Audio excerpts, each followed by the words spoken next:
ఇటీవలి కాలంలో మనం వ్యంగ్యత్వం ఎక్కువైపోతుందని చూస్తున్నాం. వ్యంగ్యత్వం అంటే పిల్లల్లోని కనలేకపోవడం అనమాట. అంటే సంతానలేమి అంటారు. మనం మామూలుగా దీన్ని ఇన్ఫర్టిలిటీ ప్రాబ్లం అంటాం. యాక్చువల్లీ దీని పేరు ఫర్టిలిటీ ప్రాబ్లమ్స్ అని ఉండాలి. అంటే సంతానం ప్రాప్తి ఎందుకు కలగట్లేదు అని. ముఖ్యంగా ఈ జనరేషన్లో చూస్తే వీటికి చాలా సమస్యలు ఉన్నాయండి. ముఖ్యమైన సమస్య లేటుగా పెళ్లి చేసుకోవడము. లేటుగా పెళ్లి చేసుకోవడం వల్ల ఏమవుతుందంటేను, ఆడపిల్లలకి తల్లి గర్భంలో ఉన్నప్పుడే గుడ్లు తయారవుతాయి. దాని తర్వాత గుడ్లు రావు. యోక్ శాక్ అని ఉంటుంది. అక్కడి నుంచి అండాశయంలోకి గుడ్లు వచ్చేస్తాయి.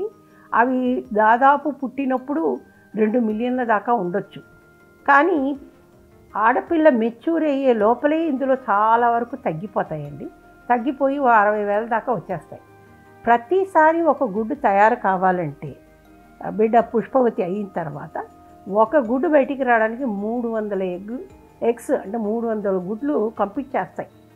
ఒకటే బయటికి వస్తుంది. అంటే చూడండి ప్రతి నెల ఎన్ని గుడ్లు వేస్ట్ అయిపోతున్నాయో.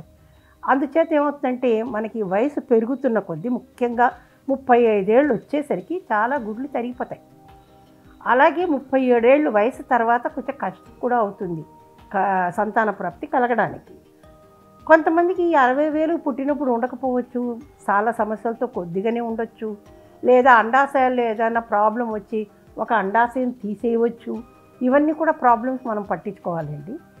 ఇంకా ముఖ్యమైన సమస్య ఏంటంటేను, మగవాళ్ళలో ఊబకాయం అన్నది ఆడవాళ్ళలోనే కాదు, మగవాళ్ళలో కూడా చూస్తున్నాం. ఈ మగవాళ్ళలో కూడాను ఊబకాయం వల్ల వాళ్ళ వీర్య కణాల సామర్థ్యము తగ్గిపోతుంది, కణాల సంఖ్య కూడా తగ్గిపోతుంది. దీనివల్ల ఇదివరకు అనుకునేవాళ్ళు అన్నిటికీ ఆడవాళ్లే కారణము, వాళ్ళకి పిల్లలు కనకపోతే దంపతులకు ముఖ్యంగా ఆడపిల్లల వల్లనే కావటం లేదు. కానీ మేము ఇప్పుడు చూస్తున్నది ఏంటంటే 50 నుంచి 60% వరకు మగవాళ్ళల్లో లోపం ఉంటుందండి. ఆడపిల్లల్లో లేకపోయినా మగవాళ్ళలో లోపం ఉంటుంది. సరే మంచిది, మనకి ఇప్పుడు చాలా ఫర్టిలిటీ క్లినిక్స్ వచ్చేసాయి. దాన్ని అధిగమించేందుకు ఎగ్ డొనేషన్ ఉంది, స్పర్మ్ డొనేషన్ ఉంది. కానీ అది విచ్చలవిడిగా సాగిపోతున్నందువల్ల మనకి ముఖ్యంగా ఇప్పుడు ఏఆర్టీ యాక్ట్లోను, అంటే అసిస్టెడ్ రిప్రొడక్టివ్ టెక్నిక్స్ యాక్ట్లోను గవర్నమెంట్ కూడాను కొన్ని మార్పులు చేర్పులు చేసింది. దీనికి ఖర్చు కూడా చాలా ఎక్కువ అవుతుంది.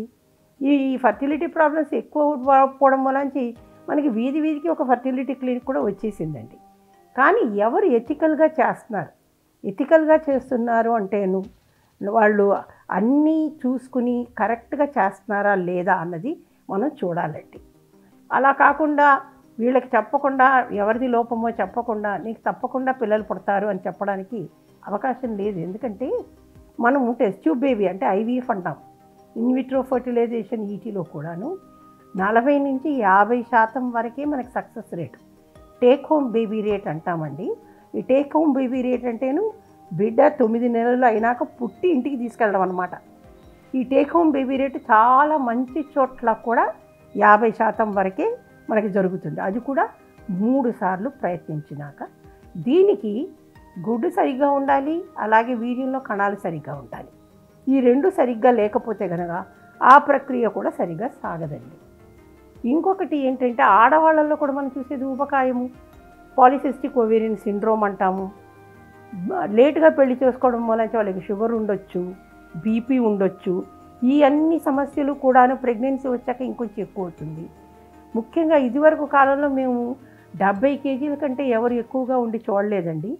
గత 15-20 ఏళ్లలో మాకు ఇప్పుడు వచ్చే పేషెంట్లు అందరూ 75-80 కేజీలు, ఇంకా కొంతమంది అయితే 100 కేజీలు 110 కేజీలు కూడా ఉంటున్నారండి. ఇలాంటి వాళ్ళల్లో కాన్పోవడం కూడా చాలా కష్టం. దాంతో కూడా మనకి ఫర్టిలిటీ ప్రాబ్లమ్స్ పెరిగిపోతాయి. కాబట్టి ముఖ్యంగాను అందరూ కూడాను స్థూలకాయాన్ని అదుపులో ఉంచుకోవాలి.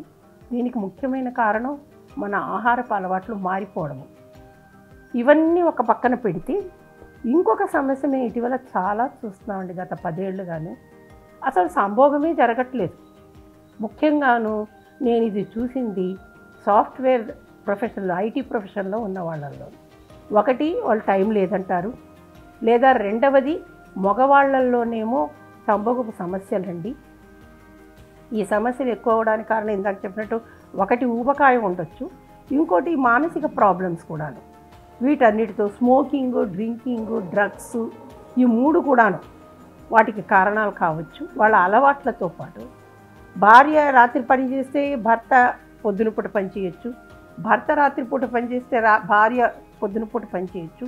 వీటన్నిటితో కూడా సిర్కేడియన్ రిథమ్ అంటాం. అంటే మనకి సూర్యుడు ఉన్నంతసేపు మనం పని చేయాలి, సూర్యుడు గుంకిన తర్వాత మనం నిద్రపోవాలి. కానీ దానికి ఆపోజిట్గా ఇప్పుడు అమెరికా టైమ్స్కి, యూకే టైమింగ్స్కి, ఆ టైమింగ్స్కి అంతా మనం పని చేస్తున్నాం. దాంతో మన జీవన ప్రక్రియ కూడా దీన్ని సిర్కేడియన్ రిథమ్ అంటారండి.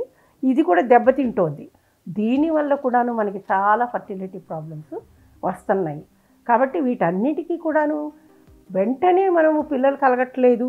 మామూలుగానే పెళ్ళైన తర్వాత ఒక 1 year మేమే వాళ్ళని ప్రయత్నం చేయమని చెప్తామండి. ముఖ్యంగా ఆడవాళ్ళు 30 ఏళ్ల లోపల ప్రయత్నం చేస్తే మంచిది. మరీ 35 ఏళ్ల దాకా ఆగకూడదు. కానీ ఇటీవల మనం చూస్తే 30 ఏళ్ల తర్వాత కానీ పెళ్ళిళ్ళు కావట్లేదు ఆడపిల్లలు.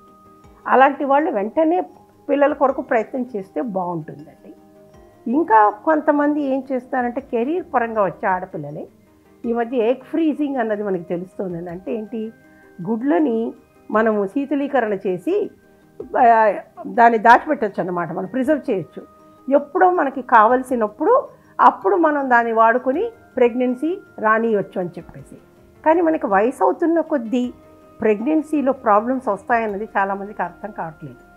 ఈ శీతలీకరణ అనేది ఎవరి కొరకు పెట్టారు? ముఖ్యంగా క్యాన్సర్ జబ్బులుండి చిన్న వయసులోనే కీమోథెరపీ, రేడియేషన్ ఇలాంటివన్నీ అయ్యాయనుకోండి, వాళ్ళు బాగా అయిపోయి పెద్దవాళ్ళు అయ్యాక పెళ్లి చేసుకుంటే వాళ్ళ కొరకు సంతాన ప్రాప్తి కొరకు పెట్టారు. కానీ వేలంవెరిగా మీరు ఎప్పుడూ లేటుగా పిల్లల్ని కనాలి కాబట్టి మీరు వెళ్ళి ఇవన్నీ చేసుకోండి అన్నది చేయకూడదండి. చాలామంది ఏం చేస్తున్నారంటే మన సెలబ్రిటీస్ చేసేవన్నీ చూసేసి మేము కూడా ఇలా చేసేసుకోవచ్చని ఆలోచన చేస్తున్నారు. కానీ దీనివల్ల వచ్చే ప్రాబ్లమ్స్ని కూడా ఎవరు లెక్క చేయట్లేదు. దాన్ని ఎవరు ఎక్స్ప్లెయిన్ కూడా సరిగ్గా చేయట్లేదండి. లేట్ ఏజ్లో వచ్చేదంతా లేట్ ఏజ్తో మనకి మెడికల్ ప్రాబ్లమ్స్ చాలా వస్తాయండి. ఇందాక చెప్పినట్టు ఇంకోటి బీపీ, షుగరే కాకుండా ఇప్పుడు మేము రుమటాయిడ్ అంటే ఆటో ఇమ్యూన్ డిసీజెస్ అంటారండి. ఇవి కూడా చాలా చూస్తున్నాం. అంటే కీళ్ళ నొప్పులు, కీళ్ళ వాపులు ఇలాంటివన్నీ కూడా అసలు నడవలేకపోవడం కూడా చూస్తాం. అయినా పిల్లలు కావాలని వస్తున్నారు. ఇవన్నీ ప్రాబ్లమ్స్ తోటి కొంచెం కష్టమండి. కాబట్టి ఈ ఫర్టిలిటీ ప్రాబ్లమ్స్ ముందర మనం ఏదన్నా ఉంటే కనుక 30 ఏళ్ల తర్వాత పెళ్ళి అయితే ఫస్ట్ ఇయర్లోనే వాళ్ళు ట్రై చేయాలండి. అంతకు ముందైతే కనుక ఒక 1 year అయిన తర్వాత కానీ అంటే ప్రయత్నం చేయాలి. ఇద్దరు సవ్యంగా ఉంటే 1 సంవత్సరం వరకు ఏ కుటుంబ నియంత్రణ పద్ధతులు వాడకుండా కలిసి ఉంటే 60% మందికి గర్భం వస్తుందండి. అప్పటికి రాకపోతేనే మేము వాళ్ళని పరీక్షలు చేయిస్తాము. ఇద్దరిని పరీక్ష చేయిస్తాము. ఒక ఆడవాళ్ళని చేయించము, ఆడ మగ ఇద్దరు చేయించుకోవాలి. వాళ్ళలో లోపం ఏదో దాన్ని సరిదిద్దే ప్రయత్నం చేస్తాము. దీనికి వాళ్ళు జనరల్ గైనకాలజిస్ట్ దగ్గరికి ముందర వెళ్ళాలండి.